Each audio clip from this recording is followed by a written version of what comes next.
We are so sorry for not posting the videos as we promised, since because of unexpected reasons we are unable to post. We are extremely sorry for that. And today in this video we are going to discuss about digestion and absorption topic. Let's begin this. The process of conversion of complex food substance into simple absorbable form is known as digestion. Digestion is carried out by mechanical and biochemical methods. Human digestive system consists of alimentary canal and the associated glands.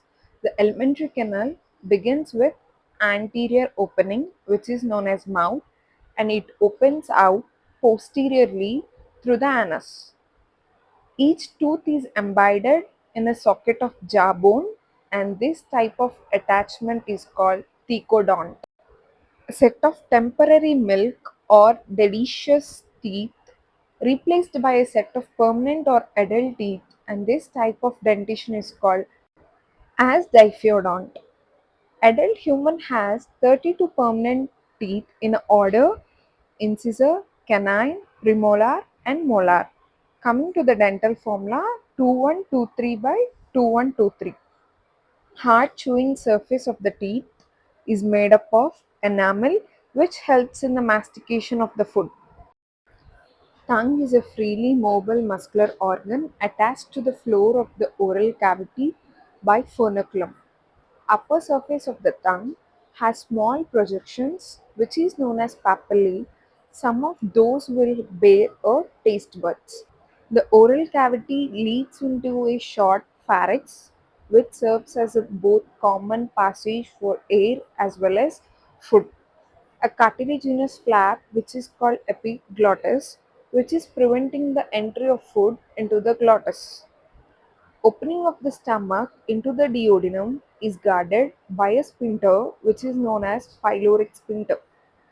Cecum is a small blind sac which holds some symbiotic microorganisms in it. Narrow finger-like tubular projection called vermiform appendix, which is the vestigial organ which is arising from the cecum. The wall of the alimentary canal from esophagus to the rectum is possessing four layers. Those are serosa, submuscularis, submucosa, and mucosa. Serosa is made up of thin epithelium. Muscularis formed by smooth muscles arranged into inner circular and an outer longitudinal layer. Submucosal layer is formed of loose connective tissue which is containing nerve, blood and lymph vessels. In duodenum, glands are also present in the submucosa.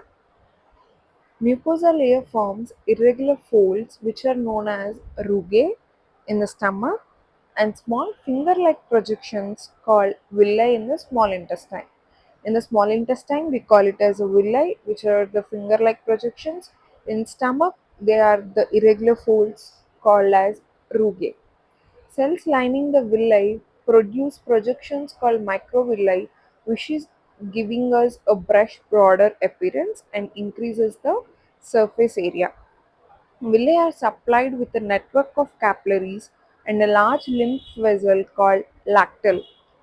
Mucosa also forms glands in the stomach and crypts in between the bases of the villi in intestine and are called as crypts of Lieberkühn. Liver is the largest gland of the body. Hepatic lobules are the structural and the functional unit of the liver. Each lobule is covered by a connective tissue sheath called as Glimson capsule. Bile duct and pancreatic duct together open into a duodenum as a common hepatopancreatic duct. Common hepatopancreatic duct guarded by a sphincter known as sphincter of Oddi. Buccal cavity functions, mastication of food, facilitation of swallowing. Mucus in saliva helps in lubricating and adhering the masticated food particles into a bolus. This bolus is conveyed into a pharynx and then into esophagus by swallowing or known as deglutition. Bolus passes down through the esophagus by successive waves of muscular contractions known as peristalsis. The saliva contains electrolytes, enzymes, salivary amylase, and lysozyme.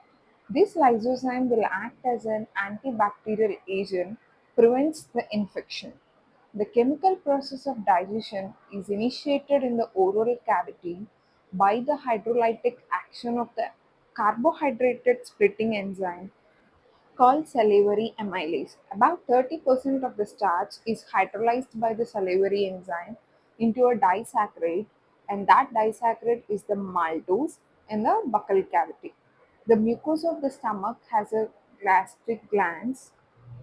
That gastric glands are having three major types of cells. The first one is the mucous neck cells, which are going to secrete the mucus.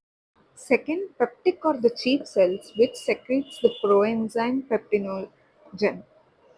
Third, parietal or oxyntic cells, which secrete hydrochloric acid and intrinsic factor. This intrinsic factor is essential for the absorption of vitamin B12. Stomach is going to store the food for 4 to 5 hours. Food mixes thoroughly with the gastric juices of the stomach by the churning movements of its muscular wall, which is known as chyme. The proenzyme pepsinogen, on exposure to the hydrochloric acid, is converting into an active enzyme called pepsin. Pepsin is the proteolytic enzyme of the stomach, which converts proteins into proteases and peptones. Mucus and bicarbonates helps in lubrication and protection of the mucosal epithelium from excoriation of highly concentrated HCl. This HCl is providing the acidic pH, that is pH 1.8, which is optimal for the pepsin. Renin is a proteolytic enzyme which is found in the gastric juice of infants. That renin is going to help the digestion of milk proteins. Small amounts of lipases are also secreted by the gastric glands. Various types of movements are generated by muscularis layer of the small intestine, and these movements helps in thoroughly mixing up of the food with various secretions. Bile, pancreatic juice, and the intestinal juice are the secretions that are released into the small intestine. Pancreatic juice and bile are released through the hepatopancreatic duct. The pancreatic juice contain inactive enzymes like trypsinogen, chymotrypsinogen, procarboxypeptidases, amylases, lipase, and nucleases. This inactive trypsinogen is converted into active trypsinogen with the help of enterokinase enzyme. This enterokinase enzyme is secreted by the intestinal mucosa. Active trypsin activates the other enzymes in the pancreatic juice. Bile released into the duodenum contains bile pigments like bilirubin and bilirubirin, bile salts, cholesterols, and phospholipids, but no enzymes. Remember, this line can be given as an MCQ. Bile helps in emulsification of fats, that is, breakdown of fats into very small micelles. Bile also activates the lipases. Intestinal mucosal epithelium is having a goblet cells which secretes the mucus. The secretions of the brush border cells of the mucosa, along with the secretion of the goblet cells, constitute the intestinal juice. That intestinal juice is also known as succus entericus. Intestinal juice contains a variety of enzymes like disaccharides, example maltase, dipeptidases, lipase, nucleosidases. The mucus, along with the bicarbonates from the pancreas, protects the intestinal mucosa from acid as well as provide an alkaline medium for enzymatic activities, and that alkaline medium pH is around 7.8. Submucosal glands, which are also called as burner glands, helps the intestinal mucosa in protection from acid as well as the alkaline medium. The simple substances thus formed are absorbed in the jejunum and ileum regions of the small intestine. The undigested and unabsorbed substance are passed on to the large intestine. No significant digestive activity occurs in the large intestine. Then, coming to the functions of the large intestine, the first function is absorption of some water, minerals, and certain drugs. Second, secretion of mucus, which helps in adhering the waste particles together and lubricating it from an easy passage. The undigested, unabsorbed substance is known as feces, enters into the cecum of the large intestine through ileocecal valve, and this ileocecal valve prevents the backflow of the fecal matter. Activities of the gastrointestinal tract are under neural and hormonal control for proper coordination of different parts. The sight, smell, or the presence of the food in the oral cavity stimulates the secretion of saliva. Muscular activities of different parts of the alimentary canal can also be moderated by neural mechanisms, both local and through CNS. Hormonal control of the secretion of digestive juices is carried out by local hormones produced by the gastric and intestinal mucosa. The energy requirement of animals and the energy content of food are expressed in terms of heat energy. Because heat is the ultimate form of all energy and often measured as calorie or joule, which is the amount of heat energy required to raise the temperature of 1 gram of water by 1 degrees. 1 kilocalorie is the amount of energy required to raise the temperature of 1 kg of water by 1 degree Celsius. Gross caloric values of carbohydrates, proteins, and fats are coming to the carbohydrates, it will be 4.1 kilocalorie per gram, protein will be 5.65 kilocalorie per gram, and fats will be 9.45 kilocalorie per gram, respectively. But coming to the physiological values, carbohydrate will be 4.0 kilocalorie per gram, proteins 4.0 kilocalorie per grams, and fats will be 9.0 kilocalorie per gram. చాలాసార్లు ఈ line ఏదైతే ఉందో ఇప్పుడు ఈ values ఉన్నాయో అవి MCQs కింద అడిగారు. సో జాగ్రత్తగా చూసుకోండి ఆ వాల్యూస్ అనేది. Coming to the definition of absorption, this is the process by which the end products of digestion pass through the intestinal mucosa into the blood or lymph. Again ఇదే స్టేట్మెంట్ని వాళ్ళు MCQ కింద అడిగి ఆప్షన్స్లో వాళ్ళు option A like absorption, option B digestion, option C like defecation, option D emulsification ఏదన్నా ఇవ్వచ్చు. So then if you know the correct definition of the absorption, it will help you to mark the correct option. It is carried out by passive, active, or facilitated transport mechanisms. Small amounts of monosaccharides like glucose, amino acids, and some electrolytes like chloride ions are generally absorbed by simple diffusion. The passage of these substances into the blood depends upon the concentrated concentration gradients. However, some substances like glucose and amino acids are absorbed with the help of carrier proteins. This type of mechanism is known as facilitated transport. Transport of water depends upon the osmotic gradient. Active transport occurs against the concentrated gradient and hence requires energy. Various nutrients like amino acid, monosaccharides like glucose, electrolytes like sodium are absorbed into the blood through active transport. If you observe, glucose and amino acid are carried out by all the three like simple diffusion, facilitated, and active transport.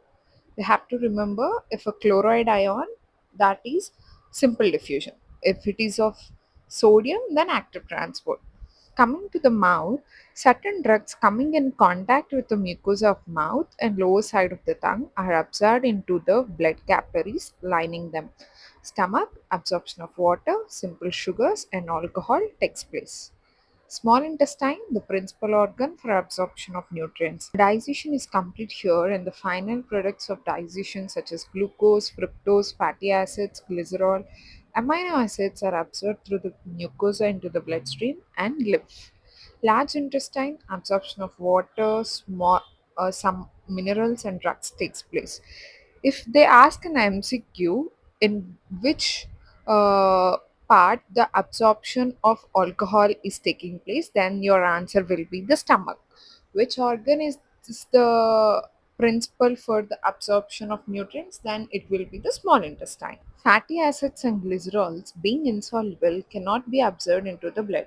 So, fatty acid first incorporated into small droplets, which are known as micelles, which move into the intestinal mucosa. Micelles are reformed into very small protein coated fat globules known as chylomicrons, which are transported in the lymph vessels in the villi. These lymph vessels ultimately release the absorbed substance into the bloodstream. This is how fatty acids and glycerols are released into the bloodstream. Coming to the next definition, assimilation, which is known as absorbed substance, finally reaches the tissues which utilize them for their activities. The digestive waste solidified into coherent feces in the rectum initiate a neural reflex which is causing an urge or a desire for its removal. Defecation is a voluntary process and is carried out by a mass peristaltic movement. Next, coming to the disorders of the digestive system, inflammation of the intestinal tract is the most common element due to bacterial or viral infections.